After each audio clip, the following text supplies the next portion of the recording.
At a time like now, we're spending more time at home, we're spending more time probably thinking, and our thoughts move us in different ways, but certainly for many of us it's a time where we're also thinking about what's really meaningful, what counts, how do I become a better person? And the time of year too, Rosh Hashanah, the new year, is a time where we work on renewal, on developing a closer relationship with Hashem, being more aligned to our true self, which is our neshama, our soul.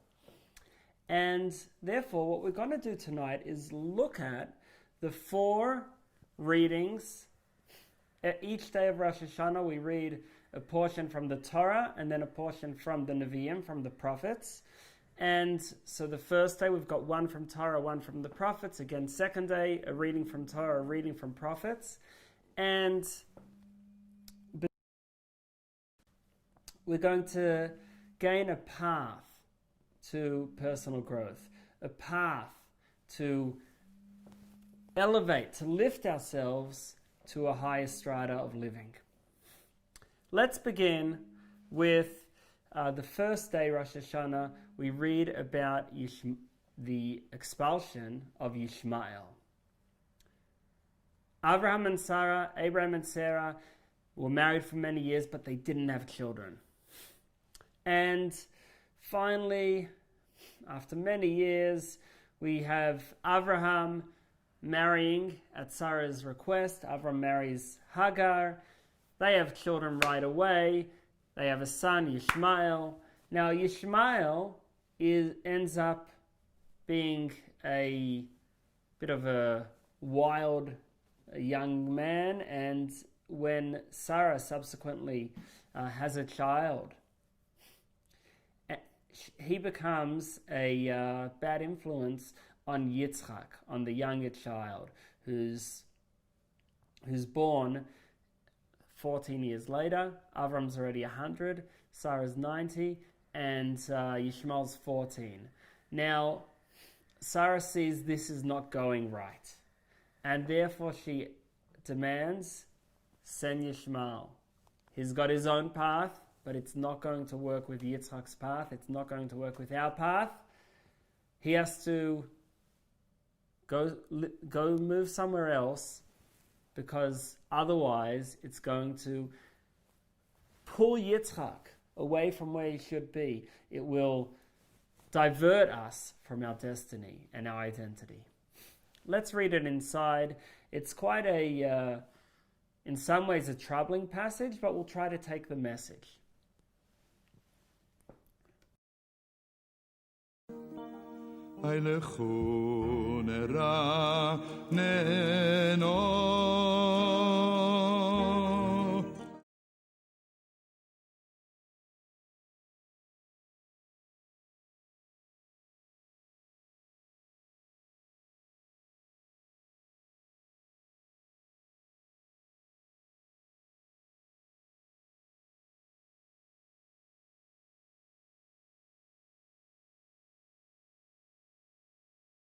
Should I not push any buttons? Don't push those buttons. Okay. I don't know what's going on with that. So you're on. So Sarah sees Yishmael metzachik, making merry, doing different things he shouldn't. Yishmael was a wild person.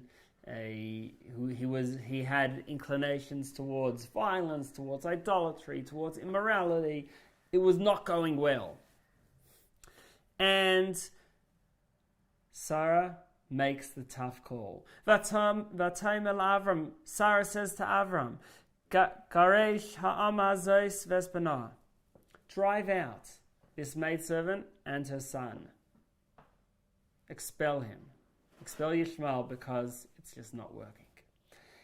Now, let's think of it from a conceptual level. We all have within our lives the parts of our lives which are the Yitzchak, and the parts of our lives that are the Yishmael. The parts of our lives that are the devoted, the self-effacing, the meaning-focused, the generous and kind, genuine parts of ourselves. That's the Yitzchak. And then we might also have an aspect of ourselves which is not so flattering, which is the Yishmael within. And we've got to decide, do we want to develop Yitzchak? If so, we've got to pick ourselves up and say, no, we're not going to be living with Yishmael anymore. Let's give an example for a time like now. We might be, we can surround ourselves with different things. You're at home. You could be checking, just watching different things, different websites, YouTube videos. You can pick two different types. You might pick one type, which is videos with Torah messages, with stories of random acts of kindness, with learning different important skills and growing. Or you might pick another type of video, which is just making you depressed, which is making you sort of feel stuck. And we've got to decide how we want to be. If you want to have Yitzchak, you've got to move yourself away from Yishmael. You've got to get out of the Yishmael atmosphere, or get the Yishmael atmosphere out of you. If you want to live with purpose and live happily, you can't be mired into this angry, depressing situation. You have to create your environment, and if it's wrong, find another one. That is lesson number one in growth. If you want to grow Yitzchak, you've got to make sure it's not mixing. The environment is not Ishmael oriented. It's not just wrong for where you want to go and how you want to grow. Let's look now at the next reading, which is the first day Haftarah. This is from the beginning of the book of Shmuel. Elkanah is a respected leader, and he has Penina and Chana. Penina has a lot of children. Chana, who is Elkanah's dear wife, is barren. And Chana feels really, this can't go on. And Chana is yearning and pining for a child. But this is not just for herself. It's not only her maternal instincts, but she feels like this future child is going to give something to the world, is going to be something special for Hashem's mission. And she says, let's read inside, this is the first day Haftarah. Vatidar neder. She vows a vow. Vatomer and says, Hashem Tzavat. Hashem, Lord of hosts. Imra'aytira ba'ani amasecha. If you look at the affliction, if you look at the pain of your maidservants, uzchartani, remember me. V'lo sishkach es amascha. Don't forget your maidservant. V'nasata la'masecha zera nashim. Give me a child. Actually, this won't be a regular child. From when he's born, zera nashim. One of the interpretations of her request, a man child, is that he's already an adult, he's already mature, and he's already holy from birth.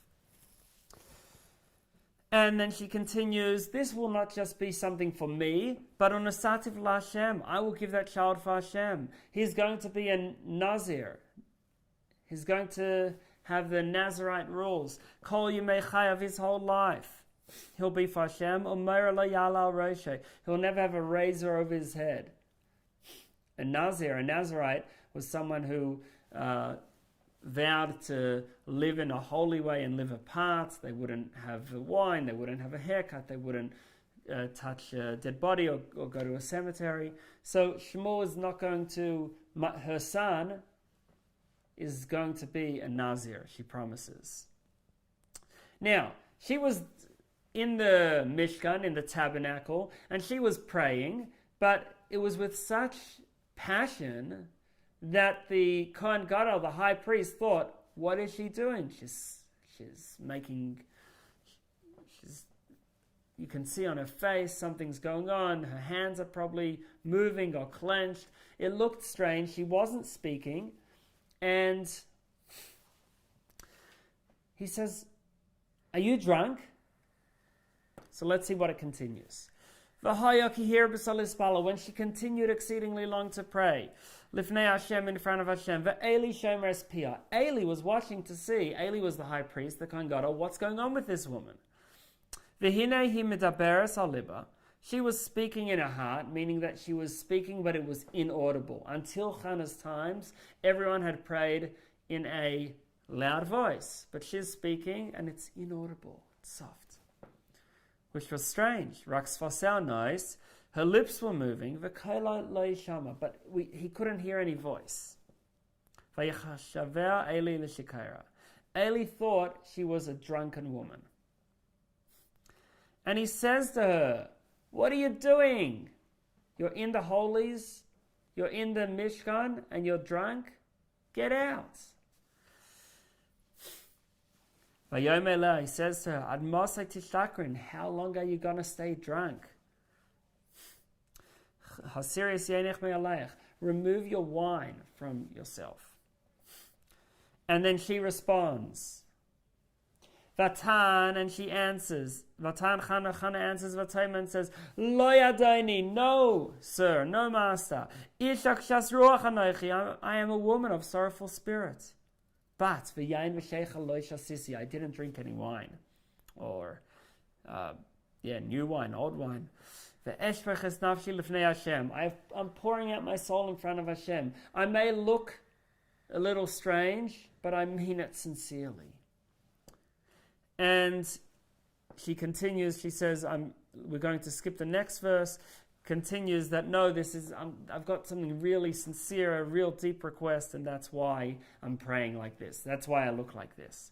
So Eli responds, he's happy to hear, and he says, Vayan Eli responds, Vayomer, and says, L'chila shalom, go in peace. V'lekei Yisrael yiten asher losech, Hashem will grant you your request, asher sha'alta mi'imay, that you asked of Hashem. What do we learn from this story? We've got Chana.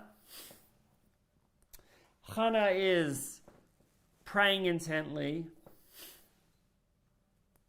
She knows what she wants, and she's totally focused on it. She doesn't notice what else is going on. She's probably in some sort of trance. Eli thinks that she's drunk. She's not present. She's in another world. And she is in another world. You know why?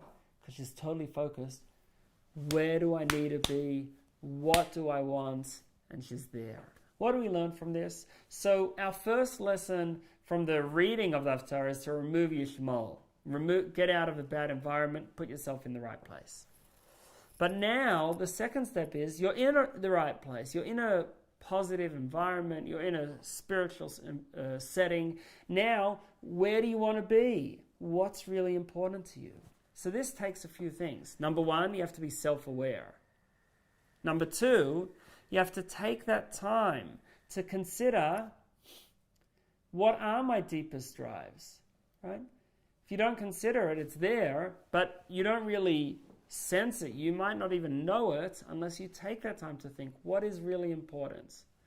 And then once you've decided that, the next step is desire it. Focus on it, yearn for it, pine for it. I want to be where I need to be. I want to reach that goal. So that's another message. Seek it out and pray for it with your whole being. Okay, so that is the first day Rosh Hashanah. Remove things that disturb your environment, that disturb the mood that you want to create, and then think about, who am I? Where do I need to go? And desire that. Yearn for that. Pray for that. And hopefully you'll get there. The second day, we also have the idea of going towards a goal.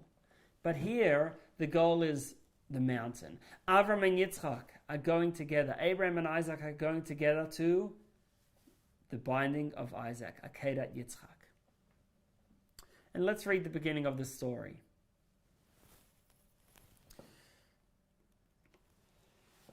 Vayhi achad dvarim ha'ele. It was after these things. V'alekim nisas Avram. God tested Avraham. Vayom elav. Hashem said to Avram, Avram, Abraham. Vayomer, Avram responds, Hineni, here I am. Right? There's the youth movement Hineni, which comes from this verse. When you say here I am, you're saying yes, I'm ready. So Hashem says to Avram, Vayomer, Hashem says, Kach nas bincha, take your son as yechidcha, your only one. Asher havta, whom you love, as Yitzchak, right? Take that son that you love, who is your continuation, and v'lech lecha l'eretz HaMoriah, go to the land of Moriah, which is later the place of the temple, the Beit HaMikdash. V'aleo sham la'olah, bring him up, offer him up as olah, as a sacrifice. Alachad ha'harim ha'shayim alecha, on one of the mountains, which I will say to you. I'll direct you to one of the mountains and then offer him up there. Of course, there's a lot to talk here, and it's also quite a perplexing command, but we're going to just focus here on a few points. So what is Avram's response? He's told, take your son, this is your whole life, and take him to a mountain, and there's going to be a sacrifice there. So what does Avram do? Vayash came Avram babayka. Avram gets up early in the morning. Vayachvesh es chamayre, he saddles his donkey himself. Vayikach eshnei na'arav ita, he takes 2 attendants with him. Ves Yitzchak b'nai and his son Yitzchak. Vayevaka atzei ha'olah, he cuts some wood for the sacrifice. Vayakam, he gets up. Vayelech el hamakim asher amar lo Elokim, and he goes to the place, the land of Moriah, that Hashem had told him. And it's a few days' travel. And there's difficulties on the way, as the Medrash says.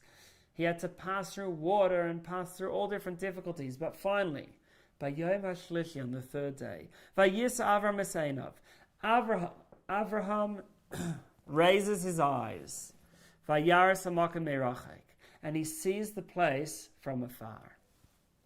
So Avram sees the place. Actually, the Medrash says that he saw this flaming fire at the top of the mountain. And it was not just a physical fire. He saw a spiritual fire on the top of the mountain.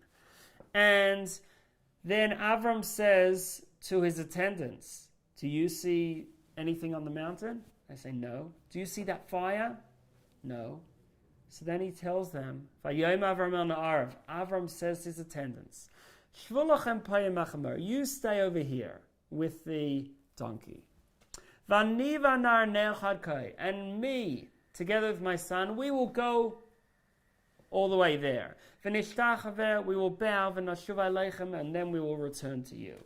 So you stay over here, and we're going to go up there. Why? Because Avram asked the attendants, do you see the fire? They said no. Then he asked Yitzchak, do you see the fire? Yitzchak says yes.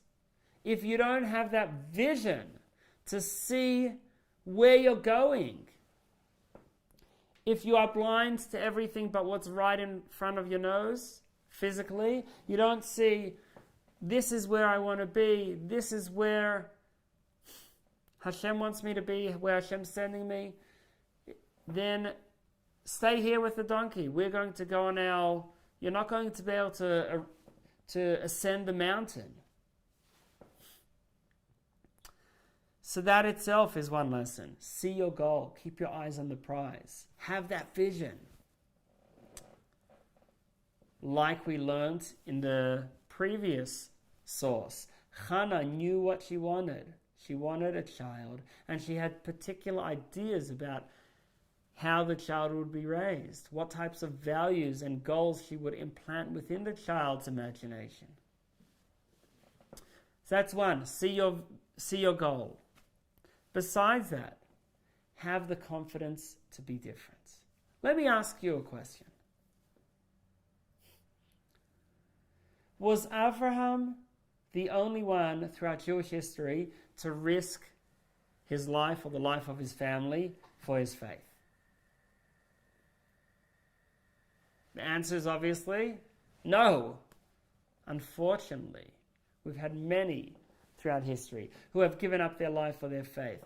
Many people have risked their lives in a whole array of ways and times. Avram is not unique in that. Why do we make such a big deal about Avraham being willing and Yitzchak being willing to be offered as this sacrifice? If that's what Hashem wanted, which of course Hashem didn't want, as the story concludes. But why do we make such a deal out of that? There are many people who had self-sacrifice throughout history. So there's a couple answers. One answer is Avraham was the first one to do it. Okay?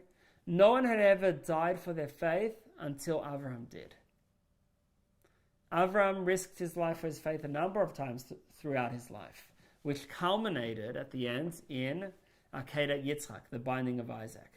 So Avram was the first to do it. After Avram, many people did it. But if you're not the first, then it's a lot easier, right? there's a parable given where there's a boiling hot spa and no one can get in. One person gets in, burns himself, but now already it cools down a little bit, right? Everyone else can get in.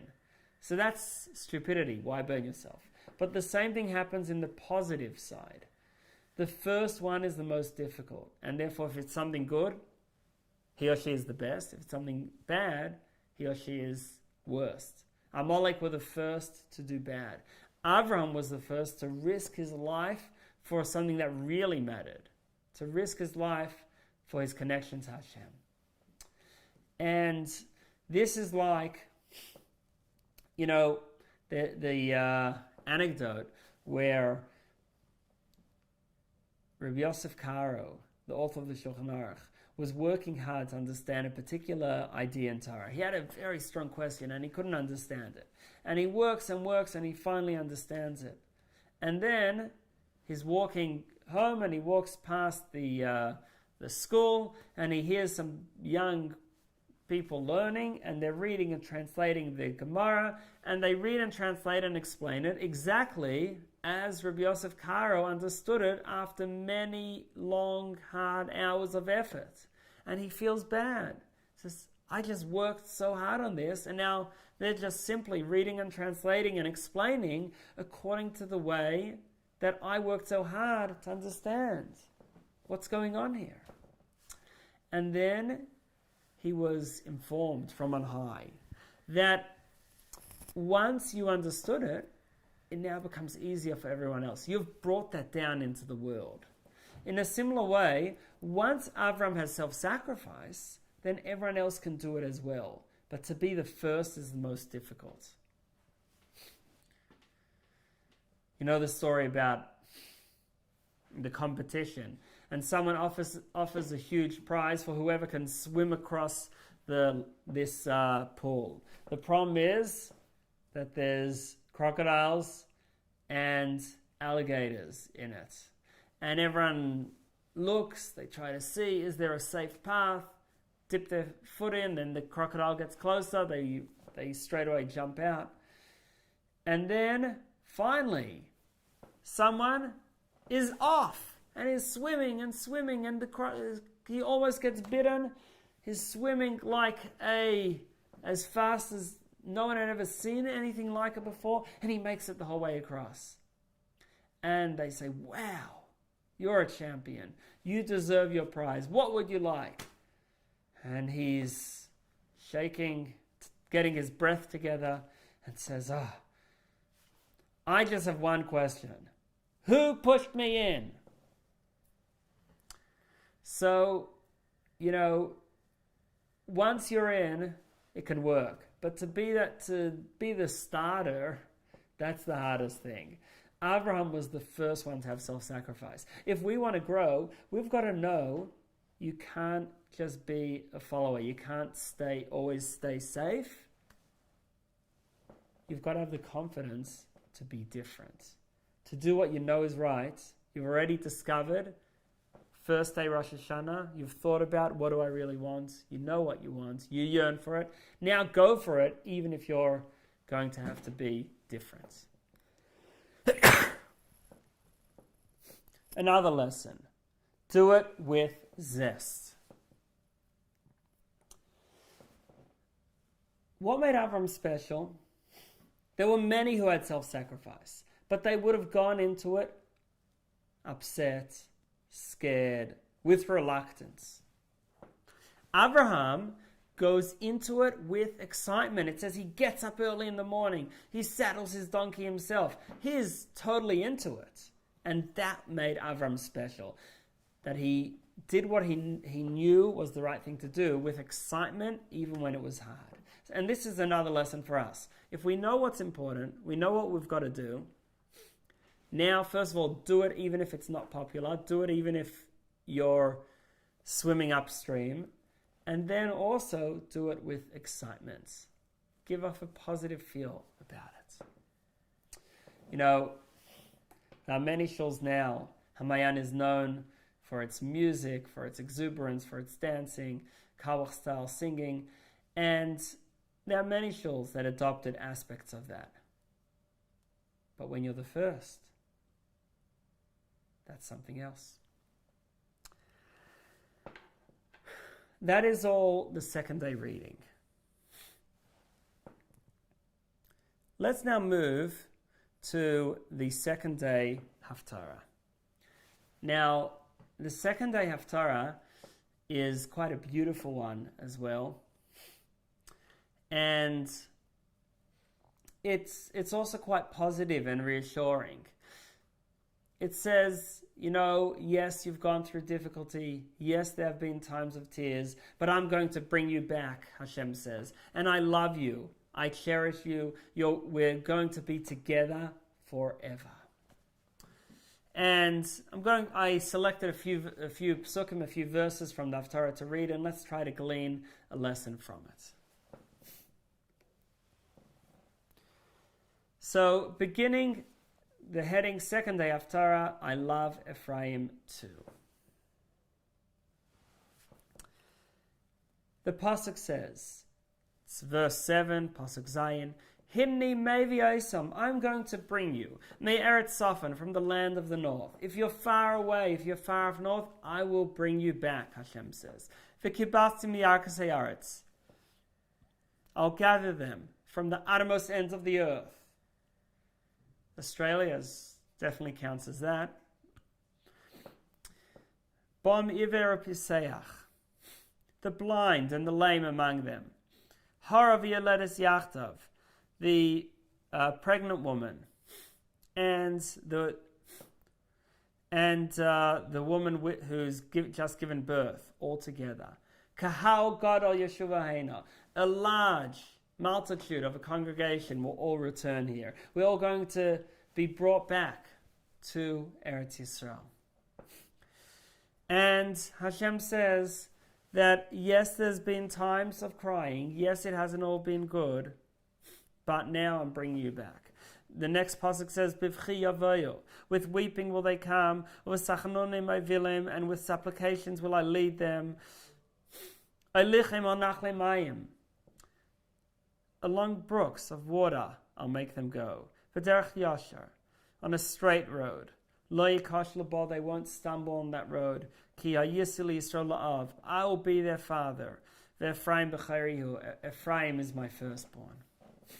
So Hashem says, you have gone through hardship, but now I will show you how I'm with you and how I was always with you. And this is true not only for those who stayed loyal to me throughout, but even for those who veered off. There were two kingdoms, as we know, in Israel. For most of the time, we've spoken about this before, for most of the period of Jewish rule in Israel, there was, first of all, in the first Beit HaMikdash, the first temple, so Dovid and Shlomo ruled the whole of Israel. Shaul did briefly. And then afterwards, this kingdom split into two. The northern kingdom based in Samaria and the southern kingdom in Judea, then called Judah, Yehuda. And the northern kingdom ends up very involved in idolatrous practice, more influenced by the foreign nations, and ends up being exiled from Eretz Yisrael, from Israel, by Sancherib, the king of Assyria, and they're never heard of again. Only the southern kingdom lasts. The southern kingdom stays loyal. Judea is the southern kingdom. They stay loyal more to Hashem. They stay in Eretz Yisrael longer, and with the second Beit HaMikdash, they come back. Unlike most of the northern kingdom, that doesn't really come back. But Hashem says, yes, Ephraim veered away from me. Yes, Ephraim's were the rulers of the northern kingdom of Samaria, Shemron. And yes, they've gone off, but no matter. Ephraim is still my firstborn. Ephraim is still dear to me. Ephraim is still my son. And therefore they're coming back too. And then he continues, I'm skipping a few verses. Koyamar Hashem, this is a famous part of the Haftarah. There's songs about it, about Rachel crying for her children, our matriarch Rachel crying for her children. Koyamar Hashem, so says Hashem, Kol Barama Nishma, a voice is heard on high. Nehi, lamentation. Bechi Samrurim, bitter weeping. Rachel Mevakal Baneha, Rachel is crying for her children. Me'el na lehinachem. She refuses to be comforted. Al Baneha, for her children, Ke'enenu, for they are not. And Hashem says to her, Koyama Hashem, so says Hashem, stop crying. Mini kailech mibechi. Withhold your voice from tears, from crying. Ve'nayich midima, and your eyes from tears. Ki yesh sachal lefolosech, because there is reward for your work. Nom Hashem, says Hashem, v'shavu me'eretz oev, that your children will return from the enemy land. So don't worry. You feel like you've lost Ephraim? Ephraim was a descendant, was a grandson of Rachel. You feel like you've lost Ephraim? It's temporary. He is coming back. Wipe your face of tears and know that Ephraim too is part of the story. That mistakes, veering off, didn't end Ephraim's portion. He's still part of the family. He's still part of the story. And ultimately, he will be back and the two kingdoms will come together to create something greater together. So what's the lesson here? So one lesson is, don't disown your mistakes. We have a tendency, let's say we're living purposefully, we're living with real goals in personal growth, we're living with meaning. So we might think, let's say, my first 25 years, I wasted it. I didn't spend it in a useful way. Or this experience, it was a flop and a failure. I spent so much time, someone said he had gone to India and was meditating on a mountain for years and actually hadn't spoken in a few years and learnt all different techniques and had really worked on himself with amazing self-control. But then at one point he realized, oh my goodness, what's this all about? And he left. He said, I spent so much effort, but what was it all for? So you might think, I've spent all this effort getting somewhere, or I just was enjoying myself. I wasn't really thinking about purpose for many years, or I lived in the wrong way, and you might think that was a waste. I wasted so much of my energy, of my time, of my life. What's going on? So then we have this message. Ephraim is not a waste. The northern kingdom that may have got trapped and snared in Avodah Zarah and idolatry. Yes, that wasn't good, but they're still here. They're still part of us. And not only we accept them back, but somehow their experiences can also be used towards service of Hashem. First of all, they're going to have more passion now because they're coming from far away. But besides that, everything that we go through must have some sort of way that it can be used towards Hashem. Yisro, coming from a background steeped in idolatry, was able to in some ways offer a deep and a novel way of blessing Hashem. And the same with Ephraim and the same with each of us. There's no part of our life that was a waste. We've got to now use that towards something good. And that is the message of Ephraim. So when we get to a new year, we get to Rosh Hashanah, we want to look for paths for growth. We've got it right here in the readings. Starting with number 1, from the first reading, get yourself into the right environment. Make sure that you don't have Yishmael whispering in your ear, but you've got the right and positive, meaningful, spiritual environment so that you can grow. Number 2, the prayer of Hannah. Know that we've got to think, what do I really want deep in my soul? Right? What's the depth? If you go deep into yourself, what will you find there? Well, Freud dug deep and he found dirt. But if we dig even deeper than Freud, we'll find a soul. Beautiful, godly soul. So Hannah dug deep, found the deepest yearnings of her soul, and she prayed for it, she wanted it, she put her whole self towards that goal. So that's number 2. That self-awareness, what is my goal, especially at a deep level, and then putting your all towards it. Number 3, the binding of Yitzchak. And here we see a few messages. Number 1, do you have that vision? Do you see the fire on the mountain? Number 2, are you able to be the first one? Can you do something when it's not popular? Can you go on a path that you know is right when it's not hip? And then also, finally, a third lesson from Akedat Yitzchak, from the binding of Yitzchak. Do it with zest. Don't just do it right, but wake up early to do it. This is something I'm excited about.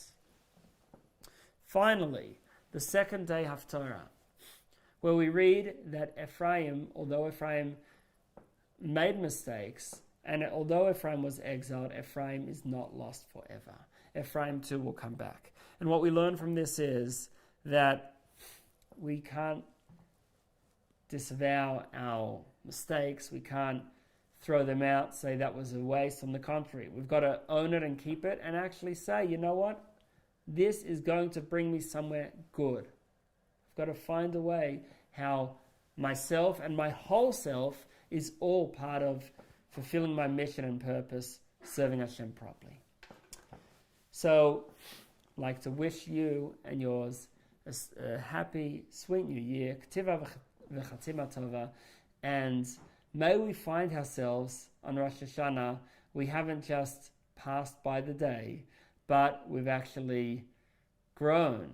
And it is actually a new year for us, not just because the calendar changed, but because we have actually changed. Let it be a year where, like the shofar, it may start off with a small step forward, but then slowly expand into something grand and something powerful.